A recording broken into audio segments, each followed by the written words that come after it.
Hello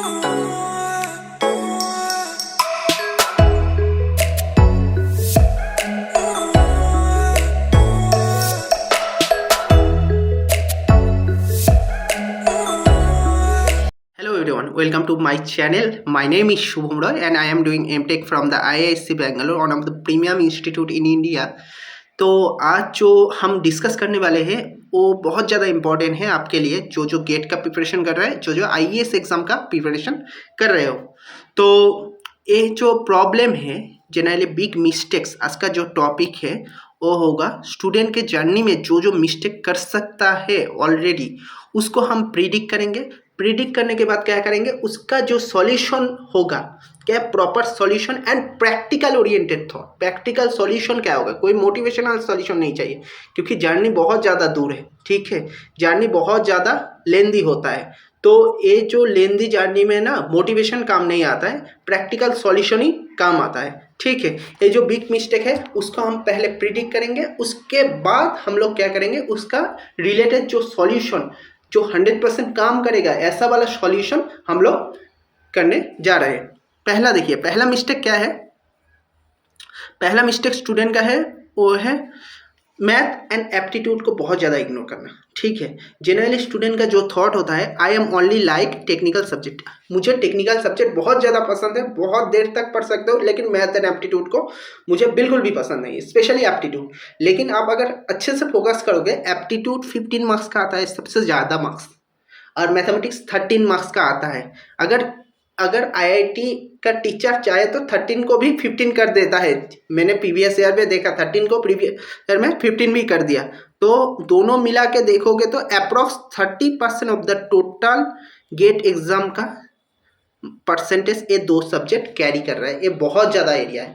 30 number इधर से आ गया, 30 number technical, 30 to 40 number technical से आ गया, आप किसी भी पीयूसी के लिए अलाउ हो जाएंगे, किसी भी आईआईटी के लिए अलाउ हो जाओगे, ठीक है। तो ये ध्यान में रखना, ये दो सब्जेक्ट गेम चेंजिंग सब्जेक्ट है। तो इसको कैसे करें डील प्रैक्टिकली, मुझे मूड नहीं होता है, मुझे उतना ज़्यादा इंटरेस्ट नहीं मिलता है कि ये दो सब्जेक्ट को पढ़े। तो ये दो सब्जेक्ट को कैसे स्टार्ट करें, देखो भाई, पहली बात, ये दो सब्जेक्ट एज ए सब्जेक्ट मत लीजिए, ये आपका ज़िंदगी का पार्ट हो जाना चाहिए। जैसे खाना खाते हो, ब्रश करते हो, ये जो छोटा मोटा काम करते हो, हर रोज़ करते हो ना, नहाना, खाना, ब्रश करना, तो ऐसे वाला ही ज़िंदगी का एक पार्ट हो जाना चाहिए। मैथमेटिक्स एंड एप्टीट्यूड करना मतलब करना है, कुछ भी पूरा दिन में कुछ भी पढ़ाई नहीं हुआ, कुछ भी टेक्निकल सब्जेक्ट पढ़ाई नहीं हुआ, लेकिन मैथमेटिक्स एंड एप्टीट्यूड आप थ्योरी कीजिए, आप न्यूमेरिकल कीजिए, आप पीआईक्यू कीजिए, आप चाहो तो पीआईक्यू कर सकते हो, लेकिन करना है। तो कौन सा टाइम बेस्ट होगा वो भी बता देता हूँ। मैथमेटिक्स एंड एप्टीट्यूड का बेस्ट टाइमिंग हुआ मॉर्निंग टाइम में कर सकते हो, अर्ली मॉर्निंग टाइम में 7 o'clock 6 o'clock early morning time में, या अर्ली इवनिंग टाइम में, ठीक है। ये तो बेस्ट टाइम होता है मैथमेटिक्स, माइंड फ्रेश रहता है, पूरा दमदार तरीके से मैथमेटिक्स कर सकते हो। तो मैथमेटिक्स एंड एप्टीट्यूड कर सकते हो। तो स्टार्टिंग कैसे करें, मूड नहीं हो रहा है, मुझे इंटरेस्ट नहीं मिला है, स्टार्ट कैसे करें, स्टार्ट के बारे में भी बोल देता हूँ। इनिशियली क्या कीजिए, इनिशियली 13 मिनट ओनली स्टार्ट कीजिए, हर रोज़ 13 मिनट दीजिए। पहला 1 महीना फिर भी मन नहीं लग रहा है, और रिड्यूस कर दीजिए, 15 मिनट कर दीजिए। पहला 1 महीना 15 मिनट कर दीजिए। ऐसा क्या सिलेबस खत्म होगा? ये सिलेबस खत्म हो जाएगा, ठीक है। कैसे होगा देखना, कॉम्बाइंड इफेक्ट हो जाएगा, ठीक है। तो नेक्स्ट 1 महीने के लिए क्या कर दीजिए, 15 मिनट और ऐड कर दीजिए, तो बन गया 45 मिनट अप्रॉक्स। 45 मिनट 1 महीने के लिए हर रोज़ कीजिए, हर रोज़ पीआईक्यू से सॉल्व कीजिए, हर रोज़ कोई भी रिसोर्सेस वर्कबुक कोई भी किसी से भी सॉल्व कीजिए, यूट्यूब वीडियो देखिए, लेकिन कीजिए मैथमेटिक्स एंड एप्टीट्यूड। तो उसके बाद 1 घंटा और बढ़ा दीजिए, ठीक है, नेक्स्ट 1 मंथ के लिए। देखना ऐसे ऐसे करते करते करते करते एक टाइम आएगा 2 से 3 घंटा, 2 से 3 घंटा हर रोज़ दे पा रहे हो मैथ एंड एप्टीट्यूड। मतलब क्या हो गया, आपका 25 अप्रॉक्स आ जाएगा 28 में, ठीक है। ये बहुत ज़्यादा गेम चेंजिंग मार्क्स है, आप बिलीव नहीं कर रहे हो। 25 मार्क्स जनरली इलेक्ट्रिकल का कट ऑफ जाता है लास्ट 2 सालों से। जब आईआईटी कानपुर भी लिया था, इस बार आईआईएससी बेंगलोर लिया था, ये 2 सालों से 25 मार्क्स कट ऑफ, ये 2 सब्जेक्ट ही कट ऑफ उठा देगा। बाकी सब्जेक्ट क्या होगा, एड ऑन करेगा, आपका रैंक इम्प्रूव कर देगा। ठीक है, तो ऐसा कीजिए मैथमेटिक्स एंड एप्टीट्यूड का। पहला तो मिस्टेक हम लोग समझ गए, और उसका सॉल्यूशन क्या है, उसका सॉल्यूशन भी मैंने दे दिया। इनिशियली स्टार्ट कीजिए 30 मिनट, उसके बाद ग्रेजुअली क्या कीजिए, इंक्रीज करते जाइए। तो नेक्स्ट देख लीजिए। नेक्स्ट बहुत बड़ा मिस्टेक होता है स्टूडेंट का कंपटीशन। ठीक है, एक क्वेश्चन करने गया, सपोज ए स्टूडेंट एक क्वेश्चन करने गया, उससे पूरा 1-2 घंटा बर्बाद हो गया, बर्बाद नहीं हुआ, 1-2 घंटा यूटिलाइज हो गया। ठीक है, यूटिलाइज हो गया, नहीं कर पाया, तो ए स्टूडेंट क्या करेगा, किसी भी व्हाट्सएप ग्रुप या व्हाट्सएप नंबर से किसी दोस्त को मैसेज करेगा, मैसेज करके बोलेगा सॉल्व कर दो। वो स्टूडेंट क्या किया, 10 सेकंड में सॉल्व करके इसको भेज दिया। इसके वजह से क्या होगा, आपका स्ट्रेस क्रिएट होगा, मैंने इतना टाइम लगाया, मेरे से नहीं हुआ, ये स्टूडेंट एक 2 सेकंड, 10 सेकंड, 15 मिनट, 1 मिनट में कर दिया, तो इसके वजह से स्ट्रेस क्रिएट होगा। ये स्ट्रेस नहीं लेने, स्ट्रेस अगर क्रिएट हो गया तो क्या करेगा, मन गिव अप करने का मन करेगा, तो ये ऐसा नहीं करने का। अगर कंपैरिजन करना ही है खुद से कीजिए, कंपैरिजन करना ही है खुद से कीजिए। लास्ट दिन मैंने 10 क्वेश्चन लगाया पूरा दिन में, आज मुझे कितना लगाना पड़ेगा, 11 क्वेश्चन, उससे एक भी ज़्यादा नहीं, उससे कम तो नहीं होना चाहिए, उससे ज़्यादा होना चाहिए। ठीक है, उसके नेक्स्ट दिन कितना क्वेश्चन करना चाहिए, 12 क्वेश्चन। ठीक है, एक एक करके बढ़िए, कोई जल्दबाजी नहीं है, अभी बहुत टाइम है, गेट का, आईएएस का अभी बहुत ज़्यादा टाइम है। ठीक है, तो टेंशन लेना नहीं है, खुद के साथ कंपटीशन कीजिए। मुझे टेस्ट सीरीज का मार्क्स लास्ट टाइम में सब्जेक्ट वाइज टेस्ट में 25 में मुझे सपोज 13 आया। ठीक है, तो डिमोटिवेट नहीं होना है। मेरा दोस्त को 25 में सपोज 20 आ गया, उसका मार्क्स देख के मुझे डिमोटिवेशन लग रहा है, ऐसा नहीं करना का। हमेशा क्या है, लास्ट टाइम 13 आया, नेक्स्ट टाइम टेस्ट सीरीज देंगे मुझे 14 आना चाहिए, बस 1 मार्क्स बहुत ज़्यादा। इसके वजह से क्या होगा, स्ट्रेस क्रिएट नहीं होगा आपका ब्रेन पे, समझे। उसके वजह से क्या होगा, नेवर गिव अप, तो गिव अप मानने का कोई चांस ही नहीं आएगा। ठीक है, तो खुद को स्ट्रेस नहीं लेना और कंपैरिजन तो मत ही करना, ये सेकंड मिस्टेक है। तो थर्ड मिस्टेक के बारे में देख लेते हैं। जो बोला स्टेप हमेशा 1 बाय 1 लेना, 1 बाय 1 लेना स्टेप। तो 1 बाय 1 लेने से क्या होगा, सक्सेस मिल जाएगा। ऐसा नहीं, ऐसा प्रैक्टिकल लाइफ में स्टेप नहीं होता है। ठीक है, रियल लाइफ में स्टेप उनको ही सक्सेस मिलता है जो 1 बाय 1 स्टेप बाय स्टेप खुद को जांचेगा, परखेगा, ऑब्जर्व करेगा, जो गलती होगा उसको फिर से रिसॉल्व करेगा, जो गलती हो रहा है उसको समझेगा, उसको सॉल्यूशन कैसे करे वो समझेगा। 1 बाय 1 ग्रेजुअली बढ़ाएगा, उसको ही सक्सेस मिलेगा। कोई सोचेगा मुझे आज 100 में से 40 मार्क्स आ रहा है, कल 100 में से 70 मार्क्स लाऊंगा, ऐसा प्रैक्टिकली पॉसिबल नहीं। 40 आ रहा है, 45 टारगेट कीजिए, 41 टारगेट कीजिए, 42 40 से नीचे नहीं जाना चाहिए। ठीक है, इतना टारगेट कर लीजिए। ठीक है, अगर ठीक है, तो नेक्स्ट देख लेते हैं। नेक्स्ट बहुत ज़्यादा बड़ा गलती स्पेशली गेट स्टूडेंट के लिए, इग्नोरिंग द वर्चुअल कैलकुलेटर। हम लोग जनरली क्या करते हैं, डिप्लोमा में 12th स्टैंडर्ड में डिप्लोमा में हम लोग जनरली फिजिकल कैलकुलेटर यूज़ करते हैं। इसके साथ हम लोग हैबिचुएट हो जाते हैं। इसके बिना मुझे कैलकुलेशन करने में खुजली होता है। लेकिन बिलीव मी, अगर ये वाला कैलकुलेटर यूज़ करने एक बार लग जाओगे ना, मतलब वर्चुअल कैलकुलेटर, और अच्छा नहीं लगेगा। देखिए, मैं बेसिक एक डिफरेंस बता देता हूँ, इसके बाद मैं लाऊंगा अलग से वीडियो वर्चुअल कैलकुलेटर कैसे यूज़ करें। तो बेसिक एक यूज़ बता देता हूँ। ये वर्चुअल कैलकुलेटर में क्या होता है जानते हो, वर्चुअल कैलकुलेटर में पहले मैग्नीट्यूड डालना पड़ता है, उसके बाद फंक्शन डालना पड़ता है। ठीक है, ऐसे चलता है। सपोज साइन 90 डिग्री का वैल्यू हमको चाहिए, पहले 90 डालो, उसके बाद साइन फंक्शन डालो, उसके बाद ही आपको वैल्यू मिलेगा।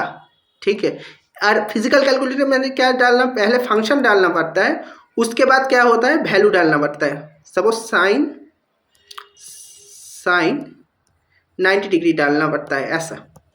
तो इसको जनरली हम लोग कंफर्टेबल हो जाता है। इसको हटा दीजिए, आंखों के सामने ही मत रखिए, दोस्त को दे दीजिए, जूनियर को दे दीजिए, आंखों के सामने किसी भी कैलकुलेशन।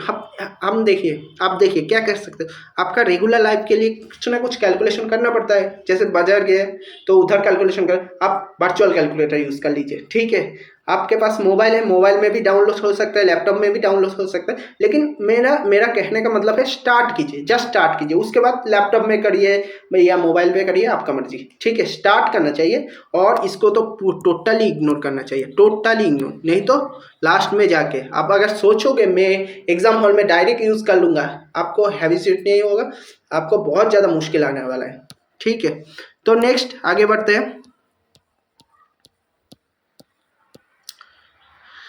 नेक्स्ट बहुत बड़ा मिस्टेक देखिए, reach to finish syllabus. Syllabus के पीछे बहुत ज़्यादा स्टूडेंट भागता है, ठीक है, बहुत ज़्यादा दौड़ लगाता है, सिलेबस खत्म करना है, सिलेबस खत्म करना है, सिलेबस खत्म करना है, ऐसे मत कीजिए।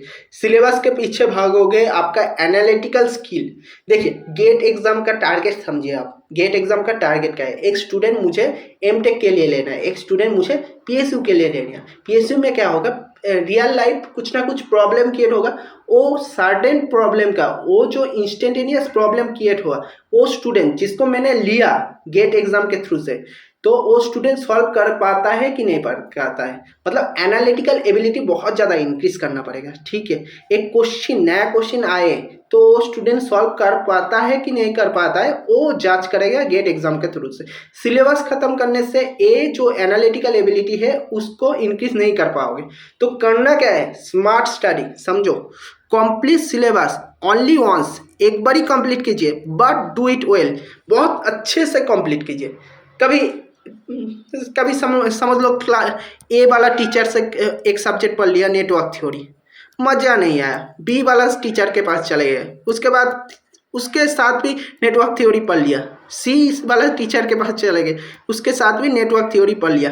तो ऐसे नहीं करना है, ठीक है, समझो, एक ही टीचर से पढ़ो लेकिन अच्छे से पढ़ो।